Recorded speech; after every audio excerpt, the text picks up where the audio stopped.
Kama yebazibwe nnyo abooluganda.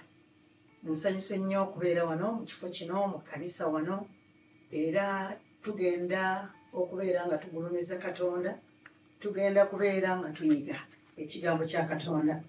Mujjukire luli tubadde tuyiga ku bigambo eby'obuwombeefu, okugoberera Yesu n'okwetikka ekikoligo kye ekyangu. Era tugenda kweyongera bwe tutyo tulabe obulamu bwaffe bugenda kubeera nga butambula butya.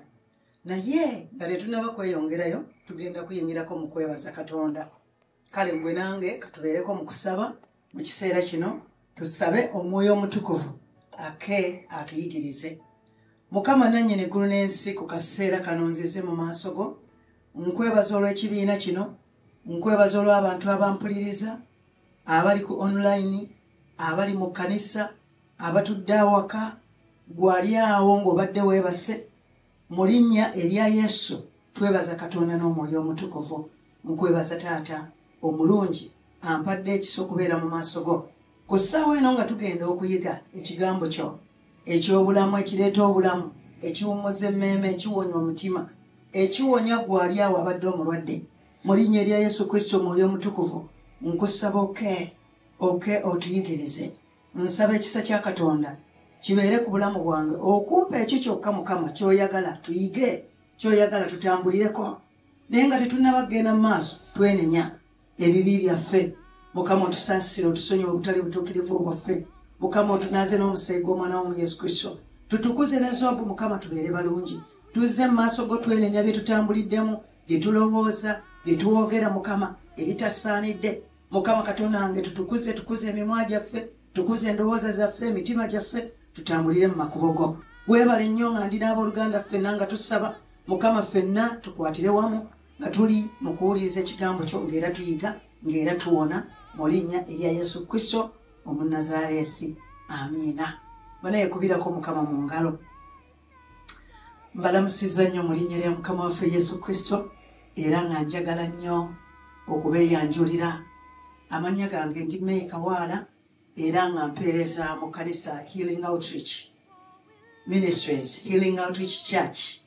Era nga tusaba ku layini nga mwabali ku layini era nga mutuwuliriza oteekako online.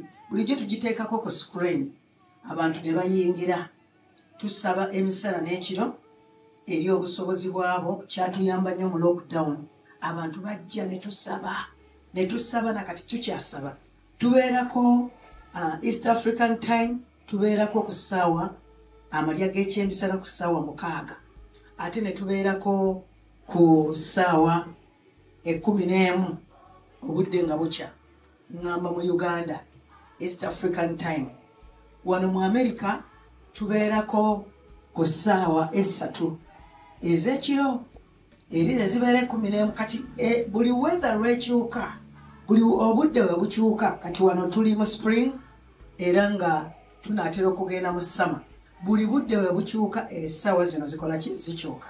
Naye kakati eri gwe ayagala okusabako naffe oyina okubeera ng'ogoberera, ogenda ku Facebook n'omanya obudde. Enjiri ebeerayo. Tubeerako ku Bukedde TV1 buli lwako 3 essaawa 4:30.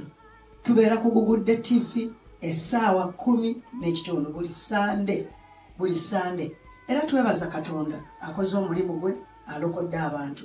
Abooluganda, omulimu gwa Mukama si gwa muzannyo. Katonda bw'aba atuyise, bino bye biro era ebiseera okwetoowaza mu maaso ga Katonda. Akole era ye Katonda akola. Era njagala okuzzaamu amaanyi olunaku olwaleero nti ng'oli awo otudde okyebuuza, kiki kye nnyinza okukolera Katonda? Mukama wampita kukola ki? Owooluganda, Mukama akuyise, musabe, ogumiikirize, owulirize eddoboozi lye, naye ajja kukukozesa. Tewandisaanye kola kikwenyooma. Nga nzirayo okukutegeeza, tulina obuweereza. Bw'olaba ku screen okwo tukuteereddeko ennamba egamba nti call for directions. Kuba essimu bakulagirira ekkanisa w'eri. Makanisa agali mu byalo gye gali aga Healing Outreach. Era mu kubeeyanjulira mbategeeza nti nze omukyala May Kawaala eyali omukyala w'omugenzi Pastor Benon Kawaala abasinga mumumanyi abasinga temwamumanya naye nga yali era yaleka omukululo oba oli awo gwe guno. Ebyo Katonda abituyitira naye ng'omukululo gwa Yesu Kristo bwe tuba tumukkiriza ne gumala gusigala mu muntu, ne gumala gusigala mu ggwe, tegulizikira emirembe n'emirembe. Luli twalaba Yesu ng'akyadde mu maka ga Maliza ne tumwogerako ebigambo, ne tumulaba nga Yesu ayina ebigambo by'ayogera. Ne tulaba sisita wa Maliza muganda we ng'agenze okutuula ku bigere bya Yesu okuwulira ebigambo ebirungi. Tugenda kubeera mu Matayo, era luli twasoma mu Matayo 11 okuva ku lunyiriri olwa25 ne tuserengeta ne tuvaayo ne tudda mu Luka 10 okuva ku lunyiriri olwa38 ne tutuuka ku lwa42.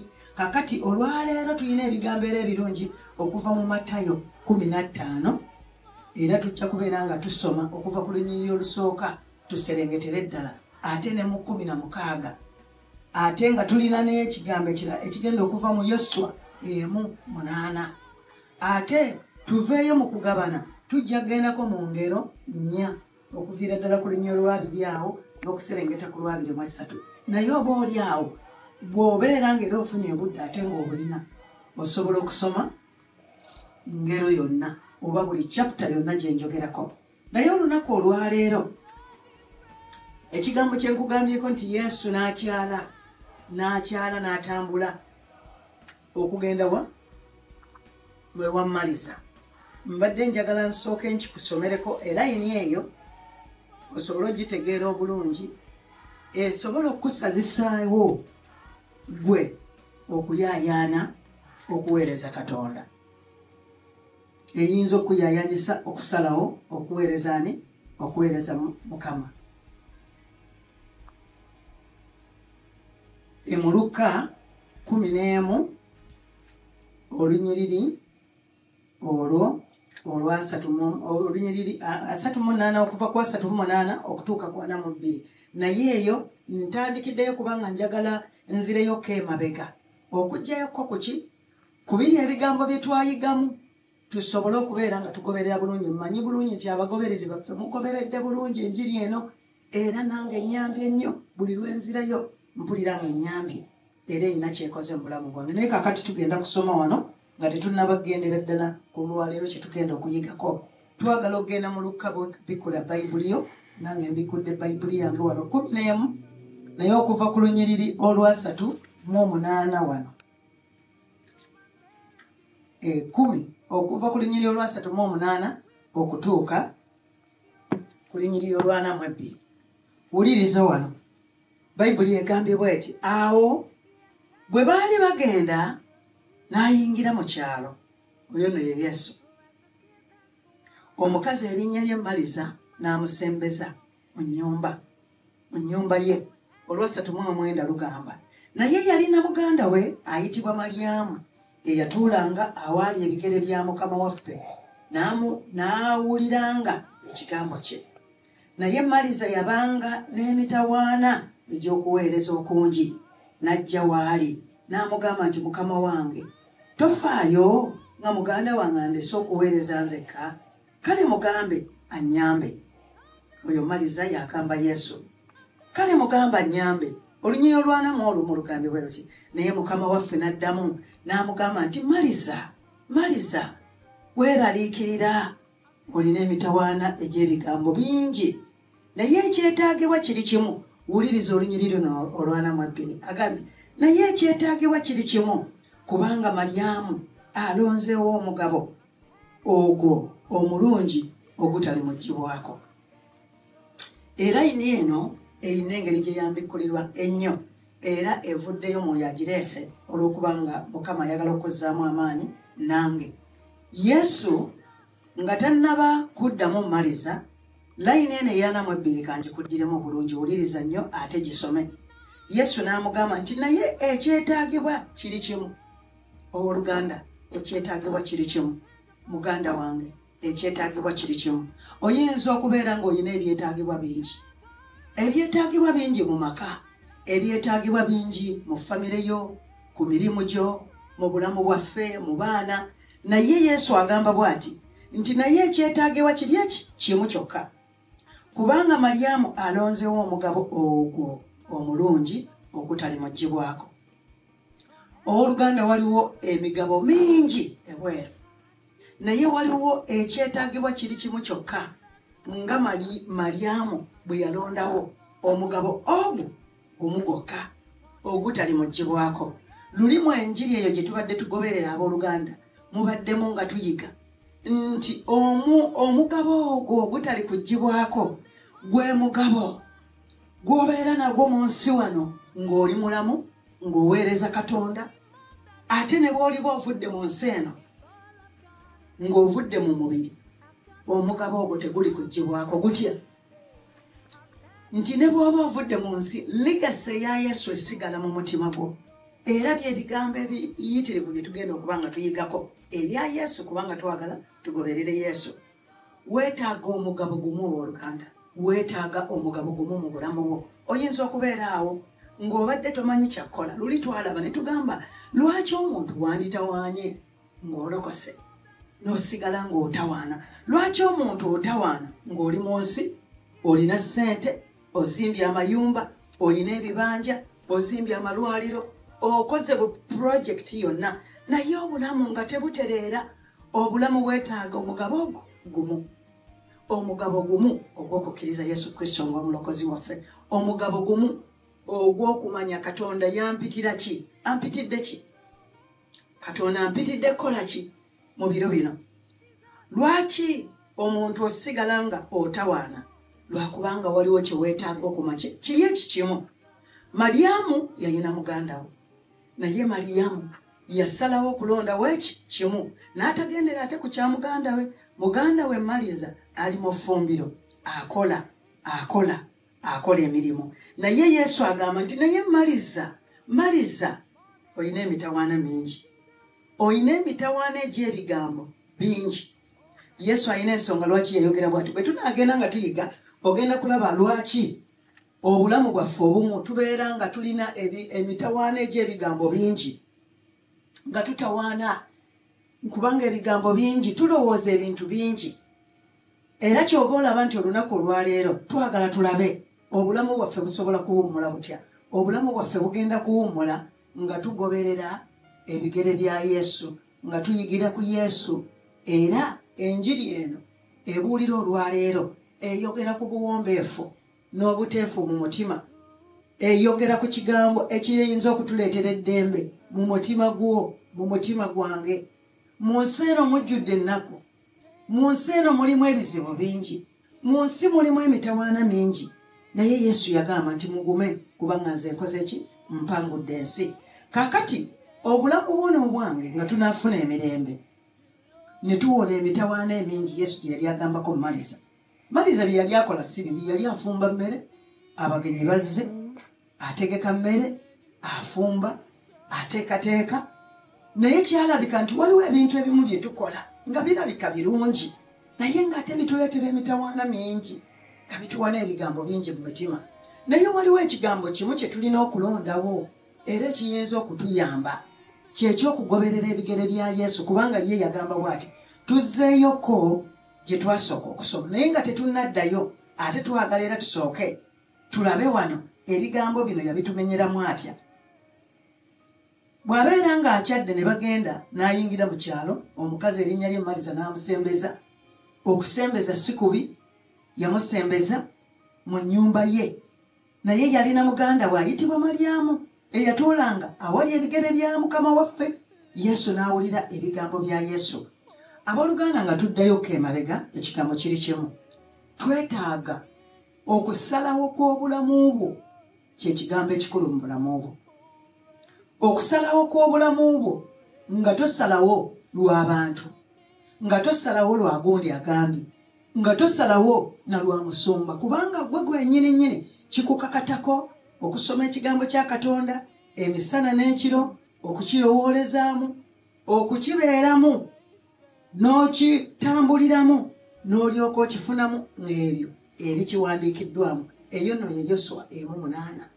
Ngireeta nnyo kubanga egamba nti n'ekigambo kino eky'amateeka, n'ebigambo bino eby'amateeka, ekigambo kino eky'amateeka kiremenga okuva mu kamwa kammwe naye mukisomenga mukirowolezengamu mukitambuliremu bwe mutyo bwe munaabeeranga nga musobola okukola ebikirimu ate n'okukulaakulana n'okusobola okukulaakulanira mu ebyo ebikirimu. Owooluganda tugezaako okugyayo ku kye tubadde tuyiga ne tugamba nti tunaakikola tutya. Kakati tulabye ono Maliza ali ne muganda we naye muganda we alina okusalawo kwa njawulo nnyo kwawukana n'okwa muganda we Maliza. Nga gwe owooluganda nange tulina abantu, tulina baganda baffe, tulina basumba baffe, tulaba abantu abatwegombesa mu nsi naye obulamu bwo oyagala kubusalawo ng'obutadde ku musingi ki? Obutadde ku musingi gwa mukyalo oyo gw'olaba, gwa mwami oyo gw'olaba, gwa muganda wo, gwa taata wo, gwa maama wo, gwa ddiini yo. Naye wano Maryamu yatuulanga ku bigere bya Yesu n'awulira ekigambo kye. Kyekigambo kye tugenze ne tulaba mu Yoswa 1:8 ng'era tetunagenda mu maaso tugenda kusoma ekigambo ekyo ekiri mu Yoswa 1:8 tuleme kubeera nga tuwogera bwogeza ebigambo byaffe kisobole okutuwa engeri ey'okubeera nga tuyiga bulungi. Waliwo ekigambo kye weetaaga okusalawo bikula bayibuli yo nange mu Yoswa 1:8 agambibwa ati ekitabo kino eky'amateeka tekiivenga mu kamwako naye onookirowoozangamu emisana n'ekiro. Ekitabo kino eky'amateeka bayibuli tekiivenga mu kamwako naye onookirowoozangamu emisana n'ekiro olyoke weekuumenga okukolanga byonna bwe biri ebiwandiikiddwamu kubanga bw'onootereezanga bw'otyo ekkubo lyo bw'onooweebwanga omukisa. Oluganda wuliriza okusoma ekigambo kya Katonda emisana n'ekiro. Bw'omala okukisoma tokola kukisoma kwokka n'otandika okkirowoolezaamu. Bw'okirowoolezaamu buli lw'olowooleza mu kigambo kino ng'omaze okukisoma buli lw'okirowoolezaamu kyekkatira ku mutima gwo, kisigala ku mutima gwo, kisigala ku birowoozo byo, kyekivaayo mu kamwako kubanga kyekitudde ku mutima. Bayibuli egamba ekyekitudde ku mutima akamwa kakola ki? Kakifulumya. Tusoma ebyawandiikibwa ne tusoma mu Matayo ng'agamba nti ekiyingira si kyekyonoona omubiri naye ekyo ekifuluma okuva mu kamwa kyekikola ki? Kyekyonoona. Kakati wano waliwo formula ennungi ennyo. Formula eno yakusoma kigambo kya Katonda. Formula eno yakubeera ng'obudde bwo osalawo kubukozesa ki nga bw'olaba Maryamu yasalawo n'asalawo okubeera ku bigere bya Yesu n'asalawo okuwulira ebigambo ebiva mu kamwa ka Yesu. Abooluganda okimanye nti bw'otuula w'otudde ebyo by'owulira bye bigenda okuditamininga obulamu bwo. Ebyo b'otambula nabo abantu abakulinaanyi abo be baleetera obulamu bwo okubeera ekyo ky'oli olwabo b'otambula nabo. Maryamu lwaki yasalawo bw'atyo? Yasalawo okusalawo okulungi. Abooluganda olunaku olwaleero oyinza okubeeraawo nga weenyooma ng'olabanga gwe atasobola kubaako kyokola naye olwaleero Mukama ayagala obeereko ne kyosalawo. Osalewo ng'omukyalo ono bwe yasalawo. Omukyalo ono oli yali muganda we era alabikanga ye sisita we era alabikanga ye mukulu we naye yali determined okumanya obulamu bwe bwe bulina okutambula. Owooluganda olwaleero nkubuuza obulamu bwe oyagala butambule butya? Oyagala obulamu bwe butambulenga bwani? Jjukira wali mu Luka 11 Luka 10 okuva ku 38 okukkirira naye 42 agambye nti naye osazeewo ekyo ekitakola ki? Ekitali kuggyibwako. Osazeewo ekyo ekirungi eri obulamu bwo. Kirungi ki kye wali olowoozeza okusalawo eri obulamu bwo era kigenda kuvaawa? Ekyo ekirungi ekyetonda ne kyeteeka mu bulamu bwo kirina we kiva? Kiva mu ndowooza zo? Kiva mu mutima gwo? Kiva mu ngeri gy'oyogeramu? naye ng'ate okwogera tekutandika nakwogera okwogera kulina we kutandikira naye ejjukira formula etutandikizizza eno ewaayo swa 8 ne tujja nga tugamba nti naye n'ekigambo kino eky'amateeka kireme kuva mu kamwa kaffe tutuule bwe tumala okisoma tukirowoolezeemu okimanyi nti nno byolowooza bye bizimba akayumba mu nnyumba yeeyo ate ye ennyumba yo okimanyi nti eyo yeekaalu ya Katonda omutuula omwoyo omutukuvu kakati okimanyi nti bwe mbeera nga ndi mu kigambo kya Katonda ne nsalawo okusoma ekigambo kya Katonda emisana n'ekiro ne ntandika okkirowoolezaamu kyeyongera bulungi okubeera mu sisitimu yange kimpa bulungi obulamu kubanga ekigambo kya Katonda geemaanyi agatuwonya ekigambo kya Katonda kye kyatonda ensi agamba nti laba olabye bulungi kubanga ndabirira ekigambo kyo kyange okituukiriza mu Luka 1:37 ekigambo kya Katonda kye twetaaga owooluganda bwe tukifuna ne tukisoma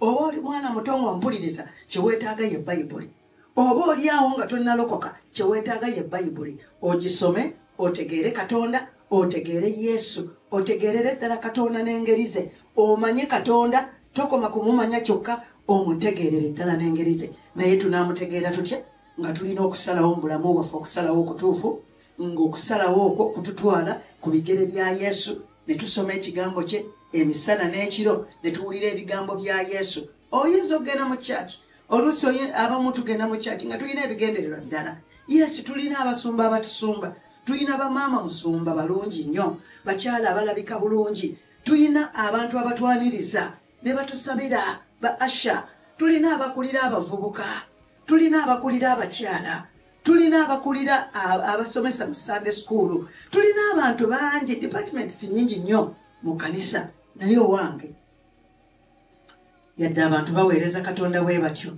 naye naawe olina Katonda kyakuyitidde naye Katonda kyakuyitidde okutuukirira kigenda mu kuva mu kusalawo okwo okusalawo kw'obulamu obubwo olina obuvunaanyizibwa ku bulamu bwo okusalawo obulungi kubanga okusalawo kw'osalawo obulungi mu kigambo kya Katonda kwe kugenda okukulaakulanya obulamu bwo n'okukuwanguza n'okuwona n'okukutuusa okubeera ekyo ky'oteeka okubeera mu nsi eno ey'abalamu owooluganda kirungi nnyo okwegomba abantu tubeegomba naye ate tubeegomba ng'ekiri mu bo kiwagala ekiri mu ffe ekiri mu muntu oyo gwe weegomba kakiwagala ekyo ekiri mu ggwe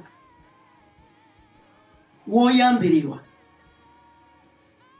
ng'omuntu oyo gw'otambula naye ng'ogamba neegomba nnyo engeri z'omuntu ono engeri z'omuntu oyo kaziwagala ekyo ekiri mu ggwe kubanga ekiri mu ggwe kyanjawulo ku ky'omuntu oyo era ojja kukiraba nti bwe kimala okuwagalibwa ne kitandika okuvaayo n'oyo gwe weegomba ajja kutandika okwegomba ekyo kyokola ki ekyo ky'oli kubanga ffenna Katonda yatutonda mu mbala ye yatutonda nga tuli banjawulo yatuyita nga tuli banjawulo mbadde nkutegeeza nga bw'olaba Mariyamu yandibadde agamba nze Yesu yaddazze kaŋŋende mu ffumbiro mbeere ne sisita wange tusiike ennyama tufumbe ebyokulya Yesu aliye emmere ajja kusanyuka naye yasalawo ekyo ekitali mugibwako Yesu bw'agamba agamba nti Mariyamu yasazeewo ekitakola ki ekitali mugibwako naye wali n'agamba Mariyamu ngazze Maliza ngazze n'amuloopera nti Yesu tofaayo kulaba omwana ono Mariyamu ngazze n'andekera emirimu n'atuula butuuzi awo w'oli Yesu n'amuddamu n'amugamba Maliza oyina emitawaana